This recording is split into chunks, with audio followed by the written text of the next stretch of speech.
ఇలాంటి కొడుకుని కన్నాను, మా ఆయన ఎంత పొంగిపోతున్నారో ఈ కొడుకుని చూసుకుని అంటుందిట.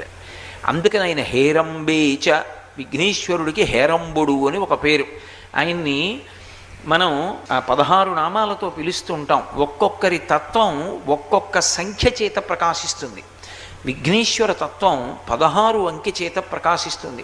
సుముఖశ్చైకదంతశ్చ కపిలో గజకర్ణకః లంబోదరశ్చ వికటో విఘ్నరాజో గణాధిపః ధూమకేతుర్గణాధ్యక్ష ఫాలచంద్రో గజాననః వక్రతుండశూర్పకర్ణో హేరంబస్కందపూర్వజः షోడశైతాని నామాని యప్పటే శృణుయాదపి విద్యారంభే వివాహే చ ప్రవేశే నిర్గమే తథా సంగ్రామే సర్వకార్యేషు విఘ్నస్తస్య నజాయతే అని 16 నామములు చెప్తే ప్రీతి చెందుతాడు తండ్రి.